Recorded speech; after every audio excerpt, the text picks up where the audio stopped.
नवरात्रि में देवी के विभिन्न स्वरूपों की पूजा भारतीय संस्कृति में होती है। ये खुशहाली का पर्व है।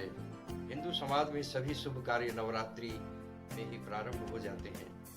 9 दिन लोग व्रत और उपवास रहकर देवी की आराधना में लीन हो जाते हैं। नवरात्रि में जगह जगह माँ दुर्गा की झांकियाँ लगती हैं, जिसमें समाज के सभी वर्गों के लोग माँ दुर्गा की पूजा अर्चना करते हैं। नवरात्रि में 9 दिन विभिन्न देवियों की पूजा का विधान है, जिसमें प्रथम दिन में हम यहाँ शैलपुत्री के बारे में आपको जानकारी दे रहे हैं। पहले शैलपुत्री प्रथम दिन पूजा की जाती है। तो शैलपुत्री वंदे वांछित लाभाय चंद्रार्धकृत शेखराम वृषारूढ़ा शूलधरा शैलपुत्री यशस्विनी। माँ दुर्गा अपने पहले स्वरूप में शैलपुत्री के नाम से जानी जाती है। पर्वतराज हिमालय के यहाँ पुत्री के रूप में उत्पन्न होने के कारण इनका यह शैलपुत्री नाम पड़ा था। वृषभ स्थिता इन माता जी के दाहिने हाथ में त्रिशूल और बाएं हाथ में कमल पुष्प सुशोभित है। ये नव दुर्गा में प्रथम दुर्गा है। अपने पूर्व जन्म में ये प्रजापति दक्ष एक कहानी है जो हम आपको बता रहे हैं। पूर्व जन्म में प्रजापति दक्ष कन्या के रूप में उत्पन्न हुई थी, तब इनका नाम सती था। इनका विवाह भगवान शंकर जी से हुआ था। एक बार प्रजापति दक्ष ने एक बहुत बड़ा यज्ञ किया। इसमें उन्होंने सारे देवताओं को अपना अपना यज्ञ भाग प्राप्त करने के लिए निमंत्रित किया, किंतु शंकर जी को उन्होंने इस यज्ञ में निमंत्रित नहीं किया। सती ने जब सुना कि हमारे पिता एक अत्यंत विशाल यज्ञ का अनुष्ठान कर रहे हैं, तब वहां जाने के लिए उनका मन विकल हो उठा। अपनी यह इच्छा उन्होंने शंकर जी को बताई। सारी बातों पर विचार करने के बाद उन्होंने कहा, प्रजापति दक्ष किसी कारणवश हमसे रुष्ट हैं। अपने यज्ञ में उन्होंने सारे देवताओं को निमंत्रित किया है, उनके यज्ञ भाग भी उन्हें समर्पित किए हैं, किंतु हमें जानबूझ करके नहीं बुलाया है, कोई सूचना भी नहीं भेजी है। शंकर जी के इस उपदेश से सती का प्रबोध नहीं हुआ। पिता का यज्ञ देखने के लिए वहां जाने के लिए वो बेहद व्यग्र हो गईं। उनका प्रबल आग्रह देकर भगवान शंकर ने उन्हें जाने की अनुमति दे दी। सती ने पिता के घर पहुंचकर देखा कि कोई भी उनसे आदर और प्रेम के साथ बातचीत नहीं कर रहा है। सारे लोग मुंह फेरे हुए हैं। केवल उनकी माता ने स्नेह से गले लगाया। बहनों में की बातों में व्यंग्य और उपहास के भाव भरे थे। सभी लोग जो है उनकी तरफ बड़े आश्चर्य से देख रहे थे। वो अपने पति भगवान शंकर के इस अपमान को सह न सकी। उन्होंने अपने उस रूप को तत्क्षण वही योग निद्रा जलाकर भस्म कर दिया। वज्रपात के समान इस दारुण दुखद घटना को सुनकर शंकर जी ने क्रुद्ध हो अपने गणों को भेजकर दक्ष के उस यज्ञ को पूर्णतः विध्वंस करा दिया। सती ने योगाग्नि द्वारा अपने शरीर को भस्म कर दिया। अगले जन्म शैलराज हिमालय की पुत्री के रूप में जन्म लिया। इस बार वो शैलपुत्री नाम से विख्यात हुई। पार्वती हेमवती भी उन्हीं के नाम है। शैलपुत्री देवी का विवाह शंकर जी से हुआ।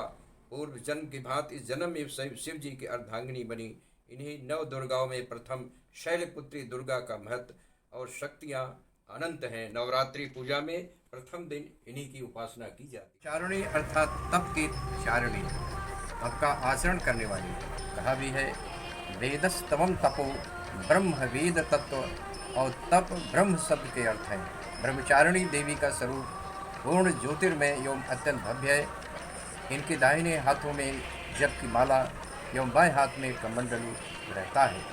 कई हजार वर्षों की इस कठिन तपस्या अपने पूर्व जन्म में जब ये हिमालय के घर पुत्री के रूप में उत्पन्न हुई थी, तब नारद के उपदेश से इन्होंने भगवान शंकर जी को पति रूप में प्राप्त करने के लिए अत्यंत कठिन तपस्या की थी। इसी दुष्कर तपस्या के कारण इन्हें तपस्चारिणी अर्थात ब्रह्मचारिणी नाम से भी अभिहित किया गया। 1000 वर्ष उन्होंने केवल फल फूल खाकर व्यतीत किए थे।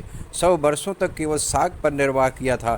कुछ दिनों तक कठिन उपवास रखते हुए उन्हें खुले आकाश के नीचे बरखा और धूप के भयानक कष्ट सहे। इस कठिन तपश्चर्या के पश्चात 3000 वर्षों तक केवल जमीन पर टूटकर गिरे हुए बेल पत्रों को खाकर कई हजार वर्षों की इस कठिन तपस्या के कारण ब्रह्मचारिणी देवी का वो पूर्व जन्म का शरीर एकदम क्षीण हो उठा, अत्यंत कृशकाय हो उठी थी। उनकी यह दशा देखकर उनकी माता मैना अत्यंत दुखित हो उठी। उन्होंने उन्हें इस कठिन तपस्या से विरत करने के लिए आवाज़ दी, ओ माँ, अरे नहीं, ओ नहीं। तब से देवी ब्रह्मचारिणी का पूर्व जन्म का एक नाम उमा भी पड़ गया था। माँ दुर्गा जी यह दूसरा। उनकी इस तपस्या से तीनों लोकों में हाहाकार मच गया। देवता, ऋषि, सिद्धगण, मुनि सभी ब्रह्मचारिणी देवी की इस तपस्या को अभूतपूर्व पुण्यकृत बताते हुए उनकी सराहना करने लगे। अंत में पितामह ब्रह्मा जी ने आकाशवाणी के द्वारा उन्हें संबोधित करते हुए प्रसन्न स्वरों में कहा, हे देवी, आज तक किसी ने ऐसी कठोर तपस्या नहीं की थी। ऐसी तपस्या तुम्ही से संभव थी। तुम्हारे इस अलौकिक कृत्य की चतुर्दिक सराहना हो रही है। तुम्हारी मनोकामना सर्वतोभावेन परिपूर्ण होगी। भगवान चंद्रमौली शिव जी तुम्हें पति के रूप में प्राप्त होंगे। अब तुम तपस्या से विरत होकर घर लौट जाओ। शीघ्र ही तुम्हारे पिता तुम्हें बुलाने आ रहे। शक्ति का नाम चंद्रघंटा है। नवरात्रि उपासना में तीसरे दिन इन्हीं के विग्रह का पूजन आराधन किया जाता है। इनका यह स्वरूप परम शांतिदायक और कल्याणकारी है। इनका यह स्वरूप परम शांतिदायक और कल्याणकारी है। इनके मस्तक में घंटे के आकार का अर्धचंद्र है। इसी कारण से इन्हें चंद्रघंटा देवी कहा जाता है। इनके शरीर का रंग स्वर्ण के समान चमकीला है। इनके 10 हाथ हैं। इनके 10 हाथों में खड्ग आदि शस्त्र तथा बाण आदि अस्त्र विभूषित हैं। इनका वाहन सिंह है। इनकी मुद्रा युद्ध के लिए उद्यत रहने की होती है। इनके घंटे की सी भयानक चंड ध्वनि से अत्याचारी दानव, दैत्य, राक्षस सदैव प्रकंपित रहते हैं।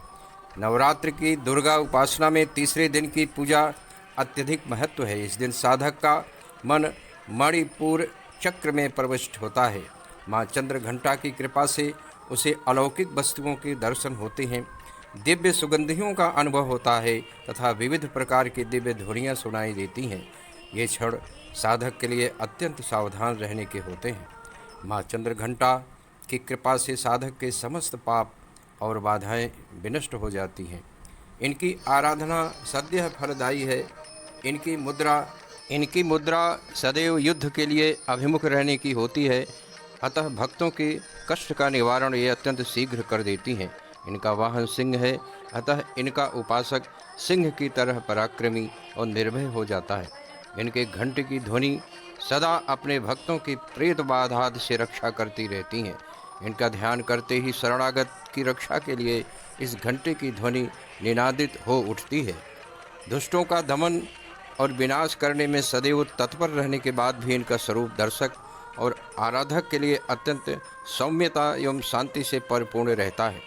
इनकी आराधना से प्राप्त होने वाला एक बहुत बड़ा सद्गुण ये भी है कि साधक में वीरता, निर्भयता के साथ ही सौम्यता एवं विनम्रता का भी विकास होता है।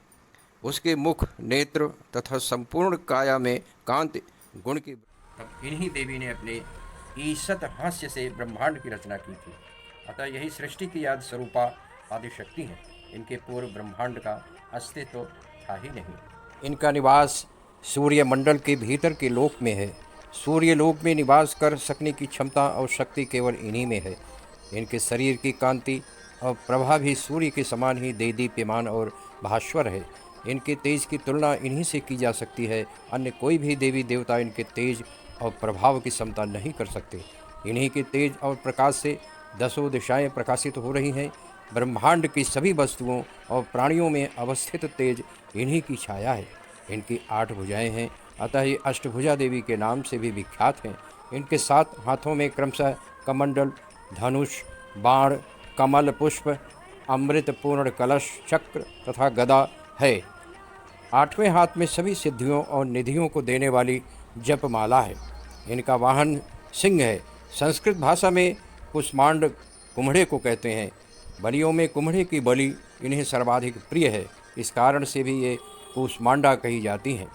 नवरात्र पूजन के चौथे दिन कुष्मांडा देवी के स्वरूप की ही उपासना की जाती है। इस दिन साधक का मन अनाहत चक्र में अवस्थित होता है। अतः इस दिन उसे अत्यंत पवित्र और अंचल मन से कुष्मांडा देवी के स्वरूप को ध्यान में रखकर पूजा उपासना के कार्य में लगना चाहिए। माँ कुष्मांडा की उपासना से भक्तों के समस्त रोग शोक विनष्ट हो जाते हैं। इनकी भक्ति से आयु, यश, बल और आरोग्य की वृद्धि होती है। माँ कुष्मांडा अत्यल्प सेवा और भक्ति से भी प्रसन्न होने वाली है। यदि मनुष्य सच्चे हृदय से इनका शरणागत बन जाए तो फिर उसे अत्यंत सुगमता से परम पद की प्राप्ति हो। आज हम स्कंद माता के बारे में आपको बताने जा रहे हैं। माँ दुर्गा जी के 5वें स्वरूप को स्कंद माता के नाम से जाना जाता है। ये भगवान स्कंद कुमार कार्तिकेय नाम से भी जाने जाते हैं। ये प्रसिद्ध देवासुर संग्राम में देवताओं के सेनापति बने थे। पुराणों में इन्हें कुमार और शक्तिधर कहकर इनकी महिमा का वर्णन किया गया है। इनका वाहन मयूर है, अतः इन्हें मयूर वाहन के नाम से भी अभिहित किया गया है।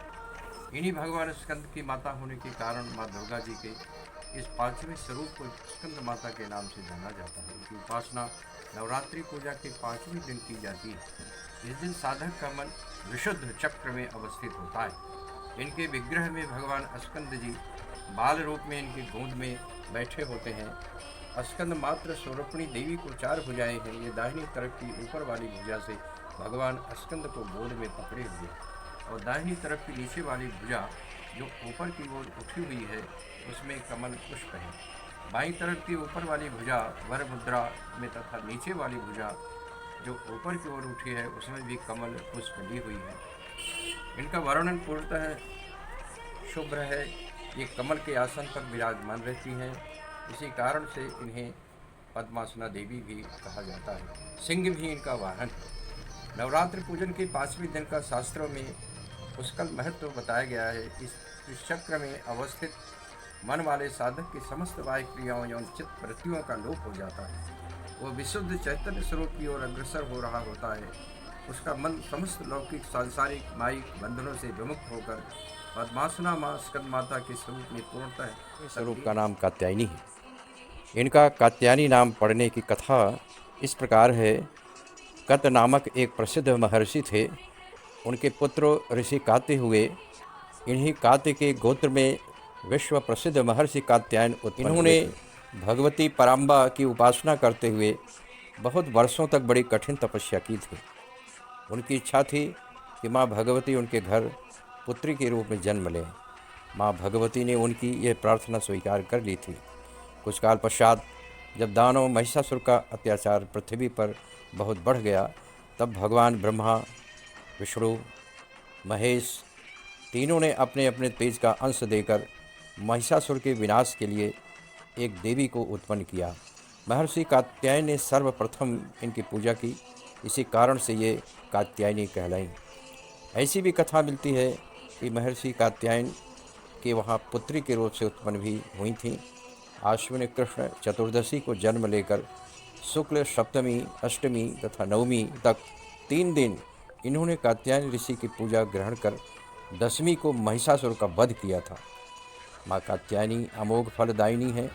भगवान कृष्ण को पति रूप में पाने के लिए ब्रज की गोपियों ने इन्हीं की पूजा कालिंदी यमुना के तट पर की थी। ये ब्रजमंडल की अधिष्ठात्री देवी के रूप में प्रतिष्ठित है। इनका स्वरूप अत्यंत ही भव्य और दिव्य है। इनका वर्ण स्वर्ण के समान चमकीला और भास्वर है। इनकी 4 भुजाएं हैं। माता जी का दाहिनी तरफ का ऊपर वाला हाथ अभय मुद्रा में है तथा नीचे वाला वर मुद्रा में है। बाईं तरफ के ऊपर वाले हाथ में तलवार और नीचे वाले हाथ में कमल पुष्प सुशोभित है। इनका वाहन सिंह है। दुर्गा पूजा के 6वें दिन इनके स्वरूप की उपासना की जाती है। उस दिन साधक का मन आज्ञा चक्र में स्थित होता है। योग साधना में इस आज्ञा चक्र का अत्यंत महत्वपूर्ण स्थान है। इस चक्र में स्थित मन वाला साधक माँ कात्यायनी के चरणों में अपना सर्वस्व निवेदित कर देता है। परिपूर्ण आत्मदान करने वाले ऐसे भक्त को सहज भाव से माँ कात्यायनी के दर्शन प्राप्त हो जाते हैं। माँ कात्यायनी की भक्ति और उपासना द्वारा मनुष्य को बड़ी सरलता से अर्थ, धर्म, काम, मोक्ष 4 फलों की प्राप्ति हो जाती है। वह इस लोक में स्थित रहकर भी अलौकिक तेज और प्रभाव से युक्त हो जाता है। उसके रोग, शोक, संताप, भय आदि सर्वथा विनष्ट हो जाते हैं। जन्म जन्मांतर के पापों को विनष्ट करने के लिए माँ की उपासना से अधिक सुगम और सरल मार्ग दूसरा नहीं है। इनका उपासक निरंतर इनके सानिध्य में रहकर परम पद का अधिकारी बन जाता है। अतः हमें सर्वतोभावेन माँ के शरणागत होकर उनकी पूजा उपासना के लिए तत्पर होना चाहिए। बहुत बहुत धन्यवाद। आप